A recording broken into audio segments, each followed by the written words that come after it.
Hello বন্ধুরা, চলে এসেছি সকাল সকাল একটা নতুন ভিডিও নিয়ে। দেখতেই পাচ্ছ চিকেনের কিন্তু সলিড পিস বাজার থেকে আনিয়ে নিয়েছিলাম, কারণ আজকে কিন্তু একটা খুব টেস্টি রেসিপি করা হবে। আর এই রেসিপিগুলো মেনলি প্রতিদিন আমাদের একটুখানি ভালো খাবার খাওয়াচ্ছে এই কারণেই, কারণ হচ্ছে যে মায়ের খুব জ্বর হয়েছে, তো মা মুখে কোনো টেস্ট পাচ্ছে না, তাই জন্য বাবা এই রোজই চিকেন নয়তো কিছু ভালো কিছু আনার চেষ্টা করছিল। তো এখানে দেখতে পাচ্ছ আমরা কিন্তু ফার্স্টে একটা পেস্ট বানাবো, সেটাতে হচ্ছে ওই পেঁয়াজ রসুন আর লঙ্কার, আর তারপরে কিন্তু আরেকটা পেস্ট বানাবো, সেটা দিয়ে হচ্ছে তোমার কাজু দেবো, তার মধ্যে দেবো অল্প দই, 2 থেকে 3 চামচ মতো টক দই দিয়ে নিয়েছি। আর তারপরে দিয়েছি পোস্ত 1 চামচ থেকে 1.5 চামচের মধ্যেই দিতে হবে, মানে এটা 500 মতো মাংস ছিল। আর তারপরে ওটা দিয়ে একটা পেস্ট হয়েছে, তারপর ওর মধ্যে কিন্তু 1 চামচ চিনি আর নুন দিতে হয়েছে। আর পুরো রান্নার ভিডিওটা কিন্তু আমি শর্টসে দিয়ে দেবো। আর এখানে দেখতে পাচ্ছ রান্না কিন্তু দিদিভাই করছে, আর এখানে কিন্তু মশলাপাতি বের করছে। রান্না করার সময় যে আমি কী জ্বালাতন করি ওকে সেটা আমিই জানি।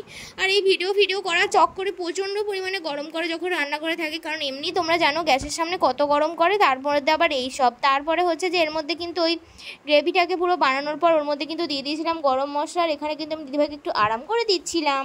আর দিদিভাই এখানে রান্না করেই যাচ্ছিলো, কি আর করা যাবে, আমাকে তো ভিডিওটা করতেই হবে। তারপরে কিন্তু যে কাজুর পেস্টটা ছিল সেটা কিন্তু এর মধ্যে দিয়ে দিয়েছি। দেখতে পাচ্ছ কত সুন্দর লাগছে দেখতে। আর সব থেকে ব্যাপারটা কি, এই মানে জিনিসটা দেওয়ার পরে যে মিক্স করার মধ্যে যে কি যে একটা শান্তি লাগে কি বলবো। দেখতেই পাচ্ছ আমি কিন্তু দিদিভাইয়ের হাত থেকে নিয়ে নিয়েছি, কারণ আমি এখন মিক্স করছি, কারণ আমার এই মিক্স করতে খুব ভালো লাগে। তারপর কিন্তু এই চিকেনটা কিন্তু ওই কাটা চিকেনটাকে ফার্স্টে সিদ্ধ করে তারপর কিন্তু হাতে করে আমি জিনিসটাকে পুরো সেনে রেখেছিলাম, মানে ঝুড়ো করে রেখেছিলাম, মানে একদম পুরো পেস্ট কিন্তু মিক্সিতে পেস্ট করা যাবে না। এটা অ্যাকচুয়ালি চিকেন ভর্তা হচ্ছে, এটাই হচ্ছে সেই ঝাঁকানাকা রেসিপি।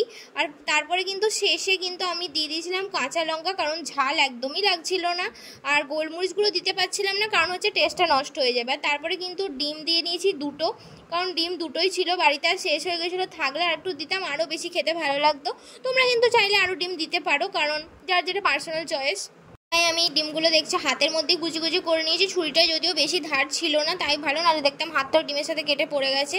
আর তারপরে কিন্তু শেষে একটু ধনেপাতা কুচি আর তার সাথে 1 চামচ বাটার দিয়ে কিন্তু রেসিপি রেডি। আর আমি কিন্তু রাতে ডিনারটা নিয়ে বসে পড়েছি। একটা শসা নিয়েছিলাম, কারণ আমি শুধু খেতে পাচ্ছিলাম না, আমার খেতে অস্বস্তি করে একটুখানি, আমি রুটি খেতে খুব একটা পছন্দ করি না, তো তাই এখন রাত্রেবেলা রুটিই খাই।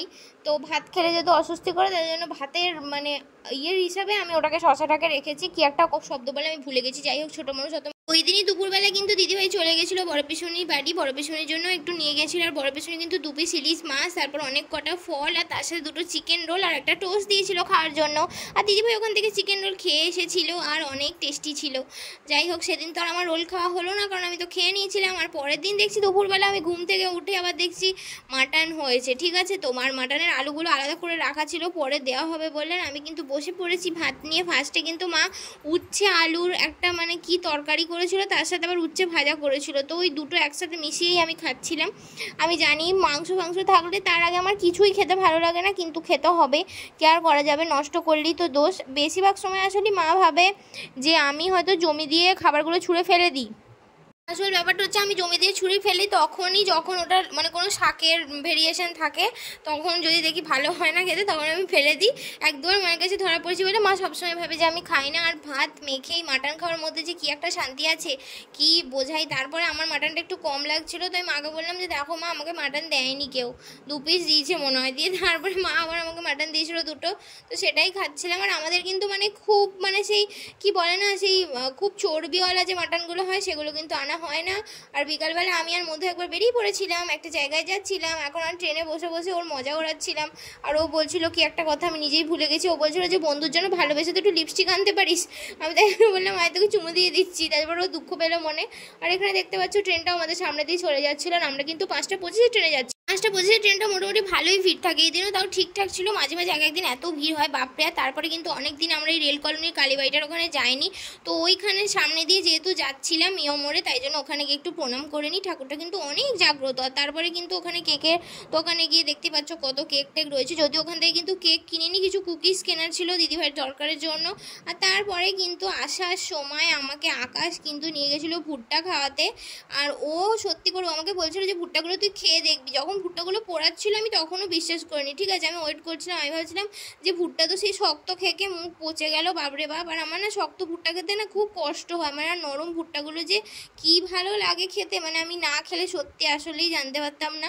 তো এখানে এই যে ঠাম্মিটা আছে, ঠাম্মিটা আকাশকে যেদিন নরম নরম মানে থাকে ওই ভুট্টা থাকে সেদিনই ডাকে, আবার যেদিন ভালো হয় না সেদিন আবার ওকে ডাকেও না, কারণ ওকে অনেক ভালোবাসে তো তাই জন্য। আর তারপরে কিন্তু আকাশ আমাকে ভুট্টাটা দিয়েছিল, কিন্তু যখন আমার হাতেও নিয়েছিলাম তখন আমি কিছু বুঝিনি। তারপর যখন আমি খেয়েছি জাস্ট ওয়াও লেগেছে। মানে পাকা আকাশ মাকে দুটো বেদানা দিয়ে দিয়েছে, কারণ আকাশ অনেক বেশি ভালোবাসে মাকে। আর আমি বলছিলাম মায়ের মুখে কোনো টেস্ট পাচ্ছে না, আর তাই জন্য দেখতে পাচ্ছ দিয়ে দিয়েছে। আর সানডে আছে তো যেই কারণে আমার কোনো কাজ নেই অ্যাকচুয়ালি, সেই জন্য আমি ছাদে এসেছি, ছবি তুলেছি, অনেক রিলস বানিয়েছি, সেগুলো সবই দেবো। আর দেখতে পাচ্ছ আজকে একটু মানে অন্য স্টাইলে টিপ পরেছি অনেক দিন পর। আর এই শাড়িটা মায়ের অনেক পুরনো, আমি খুঁজে বের করেছি, খুব ভালো লাগছে পরে আমার, মানে আমার ভালো লাগছে না, মানে শাড়িটা দেখতে অনেক বেশি সুন্দর। আর প্রচণ্ড গরম, মানে 2-3 বার করে বৃষ্টি হলো, তারপরেও কোনো উন্নতি নেই ওয়েদারের, তারপরেও গরমে আমি মরে যাচ্ছি। আমি চাইছিলাম একটু হাওয়া দিক, একটু আগে অবধি হাওয়া দিচ্ছিলো যখন বৃষ্টি পড়ছিলো, কিন্তু এখন আর কোনো হাওয়াই দিচ্ছে না। কী যে দুঃখের জীবন কি কই।